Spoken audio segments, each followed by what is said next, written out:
Today, I'm going to show you guys how to use the 4x4 system in your truck the right way. This is a must watch if you don't want to damage your drivetrain, costing you thousands and thousands of dollars. Let's get into it. There is currently so many people joining the second gen Toyota Tundra family. Now that's a good thing, but I'm seeing the same question come up over and over and over again. And the question is, how do I turn on 4x4? Or do I need to maintain my 4x4 system? We're going to talk about that and more. Alrighty, now that we're inside of the truck, you need to find the knob. This right here is what you're looking for. Now, it's very simple, but a lot of people don't know how to use it. Most of the time, you're going to be here, two-wheel drive, unless things get tricky. If things, for some reason, do get tricky, I recommend putting your vehicle into neutral and then turning to 4 high. When you do 4 high, it'll flash until it goes solid. Now, I recommend doing it from neutral, but Toyota does say that you can go anywhere from 0 to 60 miles an hour and engage it in drive. Me personally, rather safe than sorry, I put it in neutral and then I start it. Now that it's in 4 high, and it shows 4 high on the dashboard, you can put this bad boy into drive and you're good to go. Now, if you want to get out of it, of course, you can just switch it back over to 2-wheel drive and the light will flash and then disappear. So 4 high, pretty self-explanatory, pretty easy. So when should you use 4 high? Pretty much think of it as any time you feel that you're losing traction or the vehicle isn't as stable as you want it to be. Now, if you're driving down the highway, don't just turn it on because you want more traction. That's not how it works. This is more so when there's like snow, ice, heavy rain, or if you're off-roading in like mud, sand, whatever. Living in Virginia, we get it all. Snow, rain, ice. Snow, rain, ice. Am I missing something? I've only ever needed 4-wheel drive 2 times, and that was getting into my driveway. Other than that, these vehicles are pretty heavy, and with some good tires, 2-wheel drive will get you anywhere and everywhere usually. Now let's move on to 4 low. For 4 low, you are going to need to be in neutral. Pop it into 4 high. Once 4 high is engaged, you're going to need to push in and turn it again. And you see it right there? It's trying to engage. Oh, I'm in drive. Now I'm in neutral. Just like that, it engaged. It turns off your traction control as well. And now you see that the 4 high sign went away, and now only the 4 low sign is there. Now you can put it back into drive and you're good to go. Thankfully, as you just saw, Toyotas are pretty dummy proof. So you have to be more than a dummy to damage their 4x4 system. So don't worry, these vehicles are practically computers. If you're doing something it doesn't like, it won't allow you to. For example, I was driving to Texas, I was sleepy, I was tired, and I went to turn on the AC and I reached for the wrong knob. I don't like that word. Instead of turning the AC down, I put the truck in 4 high. I was going 80 miles an hour. It beeped like crazy and it didn't let me do it. With that being said, you probably won't break anything. Just be careful.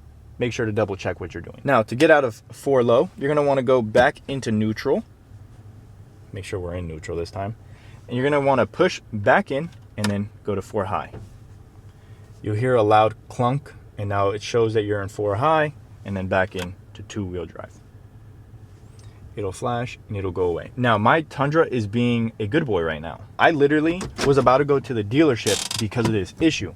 For some reason, it'll blink for like 30 minutes. Not really. It'll blink like it's either trying to engage or disengage for a very long time. This is common. Do not freak out. Just give it some time. If anything, you can slow down and just turn the steering wheels a little bit. Try to get it to actuate to engage. So when should you use 4 low? 4 low is for like the extreme situations. Me personally, 4 or 5 years now of owning 4-wheel drive vehicles, never once did I need to go into 4 low. I've used it and it helps me get out of situations, but I've never needed to use 4 low. Real world scenarios, very unlikely. Maybe you need to pull something, like somebody's in a ditch and you need to pull them out, maybe. Or like a very steep incline. Like something that's super inclined. But off-roading, if you're in like deep snow or deep mud, or if there's a lot of rocks, then you can pop it into 4 low. Because first off, you don't want to be going fast through that. But secondly, it'll put more power down to the ground. Whoa, buddy, what are you doing? Did you know you're watching this video and you're not subscribed? It's unsafe for both of us, man. Hit that subscribe button. All right, so before you go making a mess in your new 4x4 vehicle, you need to know some things. These require more maintenance than non-4x4s. And I'm not talking about like maintenance inside of the dealership. No, I'm talking about regularly using this. Toyota recommends doing 10 miles of usage in 4-wheel drive every month. That is actually crazy. I've not done that once in any of my vehicles and they are fine. But that's what Toyota recommends. I probably just avoided warranty by saying that, so I'm probably going to delete this video. In all seriousness though, make sure that you are using it at least once every 2 months at least. Like, try to use it more. Try to use it as much as you can. Me personally, if it's raining out, it kind of like triggers a warning. Okay, now's my chance. If I know I got like a long stretch of road, it's under 60 miles an hour, I'll slap that bad boy on and I'll be running in 4-wheel drive. I'll go into the slow lane so I'm not holding anybody up, but I'll get my 10 miles in at least. That way I know I'm keeping everything lubricated. This truck, I purchased it used. The reason I bring this up is because I don't know what the previous owner did.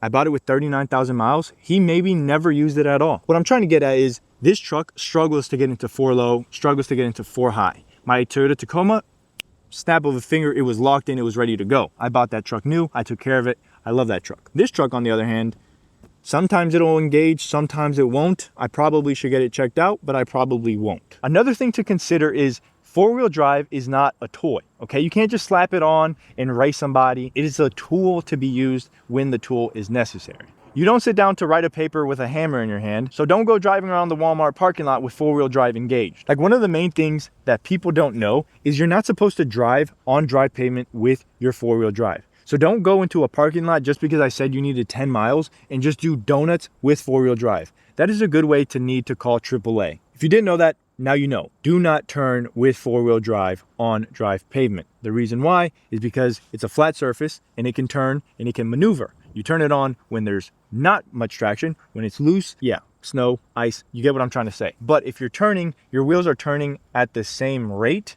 And when they do that, the system doesn't like it. There's more technical videos out there. I was going to try to break it down, but I don't even know what I'm saying. I just know don't turn on dry pavement. You should be good to go. Let me know down below what I missed. Other than that, I will catch you guys in the next one. I'm going downstairs.